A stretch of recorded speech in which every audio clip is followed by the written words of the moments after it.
అఖండమండలాకారం వ్యాప్తం జైన చరాచరం తత్పదం దర్శితం జైన తస్మై శ్రీ గురవే నమః. బ్రహ్మ విష్ణు రుద్ర మహేశ్వరుల యొక్క సంభూతం ఈ వృక్షము అశ్వత్థ వృక్షము. అంచేత అటువంటి అశ్వత్థ వృక్షమును నిత్యము పూజ చేయడం వల్ల ఆయురారోగ్య ఐశ్వర్యములు కలుగుతాయి. అలాగే ఇది నీలాంజన, అయ్యా పైకి చూపించండి ఒకసారి.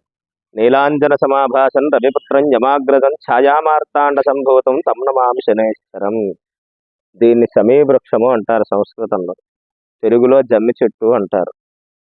ఇది శనికి చాలా ప్రీతి అయినటువంటి వృక్షము. అంచేత ఈ వృక్షానికి శనితో ఇబ్బంది పడుతున్నటువంటి వాళ్ళు, అర్ధాష్టమ శని, ఏనాడు శని మొదలు, కాస్త పైకి చూపించండి చూస్తారు. ఇగో ముళ్ళు ఉంటాయి ఇలా చిన్న చిన్నవి.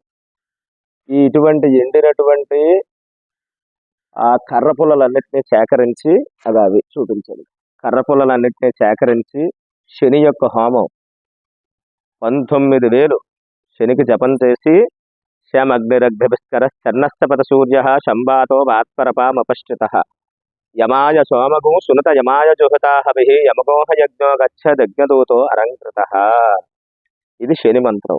అలాగే ఆయన యొక్క అధిదేవత యముడు, ప్రత్యధి దేవత ప్రజాపతి. ప్రజాపతేన త్వదేతాన్యన్యో విశ్వాజాతాని ప్రతాపభూవ యత్కామాస్తే జహమస్తన్నోస్తు వయగ్శ్యామ పతయోరయీనాం. ఈ మంత్రాన్ని 19,000 సార్లు జపం చేయించి తద్దశాంశంలో పాలతో తర్పణాన్నిపించి తద్దశాంశంలో ఈ పుల్లలు తీసుకుని శుభ్రంగా హోమం చేయించినట్లయితే శని యొక్క పీడ పరిపూర్ణంగా మనుషుల్ని విడిచిపెడుతుంది.